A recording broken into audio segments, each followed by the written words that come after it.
ဆေးရုံဆေးကန်သွားပြဆိုဆရာဝန်ကိုအားကိုးတကြီးနဲ့ကိုရီးယားသွားတာလीနော်ဆရာဝန်နှစ်သိမ့်ဆွေးနွေးအပြုံးလေးနဲ့ပေါ့ဘာဖြစ်လူနာပြောအခုမြန်မာပြည်ကဆရာဝန်တွေကကြာအဲ့လိုမဟုတ်ဘူးနော်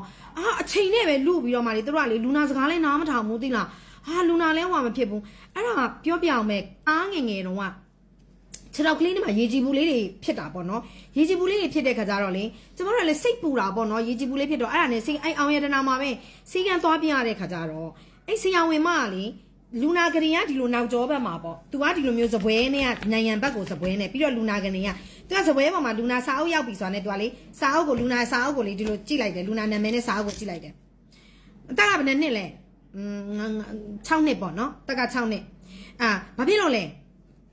လူနာကိုမကြည့်ဘူးနော်ဟိုကလေးကဂရင်ပေါ်မှာသိလား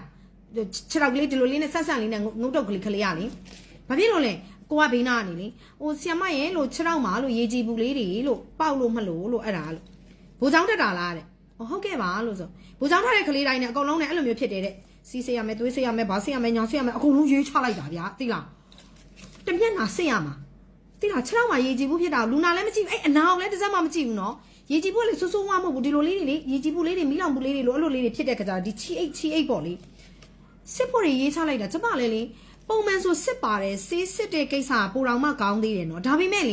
ေလူနာကိုလည်းမကြည့်လိုက်ဘဲနဲ့စစ်ဆိုတာကြီးကတော့တဘာဝမကြဘူးလေဟုတ်တယ်လားလူနာကိုကြည့်ပြီးတော့မှခြေထောက်ကဘလို့ဖြစ်တယ်ညာလို့ဖြစ်တယ်ဒါလေးဆိုတော့ဘာဖြစ်နိုင်တာဘလို့ပဲလူနာရဲ့ဝေဒနာကိုမကြည့်ဘဲနဲ့ तू ကနမ်းမျက်စိရနေလို့လား तू ကလေဆေးတွေစစ်ခလင်းတာသွေးတွေစစ်ခလင်းတာတမျက်နာပဲအောက်လဲရောက်ကောဟိုငွေရှင်းကောင်တာလဲရောက်ကောဟိုကလေမရဒီမှာတဲ့ဒါလေးစစ်ရမယ်တဲ့ဘလောက်မစစ်ဘူးလို့ပြောလိုက်တယ်စစ်ဘူးလို့ဘာတစ်ခုမှမစစ်ဘူးလို့ရတယ်လို့ဆေးရောဘာဆေးမှလည်းမယူဘာတစ်ခုမှလည်းမစစ်ဘူးလို့ဆရာဝန်ကဘယ်လောက်ကြာလဲဆိုကျမတို့ရှင်းခဲ့ပြီးကျမတို့လမ်းအပေါ်ဂုံးပေါ်မှာလေရက်ကွက်တွေကဆရာဝန်မလေးရှိတယ်အဲ့ဆရာဝန်မလေးကအခုတော့နိုင်ငံသားထွက်သွားပါပြီသူတို့ငယ်နေရပြတာအဲ့ဆရာဝန်မလေးစီလဲသွားလိုက်ကောဘာမှမဟုတ်ဘူးမကလေးတွေဆိုတော့ခြေအိပ်ပူလောင်ပြီးတော့မှရေကြည်ပူလေးတွေဖြစ်တဲ့ဟာဆိုပြီးတော့မှ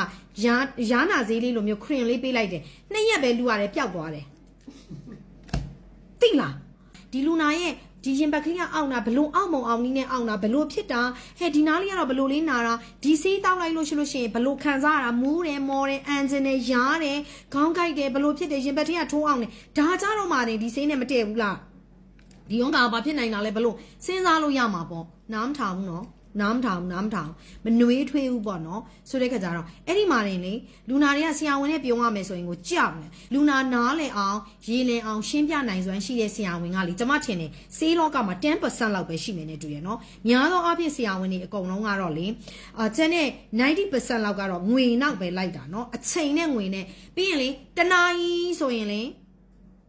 3 နာရီလောက်မှသူတို့ရောက်တယ်အဲ့တော့လူနာတွေကလေစောင့်ပြီးအကုန်လုံးကအားလုံးရဲ့လူတိုင်းရဲ့အချိန်ဟာတန်ဖိုးရှိကြတယ်လေနော်သူတို့အချိန်မှာတန်ဖိုးရှိတာမဟုတ်ဘူးလေကိုနောက်ကြတယ်ဆိုရင်သူတို့ကမစောင့်ဘူးနော်သူတို့နောက်ကြတယ်ဆိုလို့ရှိရင်ကိုနောက်ကြရဆိုပြန်သွားပြီဆရာမကြီးကပြန်သွားပြီသူတို့မြန်ဆိုလို့ရှိရင်တနာရီဆေးကန်းချိန်ဆို3 နာရီလဲရောက်မလား4 နာရီလဲရောက်မလားဟိုတနေ့ကဆိုလဲဘယ်ဆေးရုံကလည်းမသိဘူး post လေးတစ်ခုတွေ့လိုက်တယ်ခွဲကန်းကိုဝင်ကန်နီးတဲ့ဆရာမကြီးစားတဲ့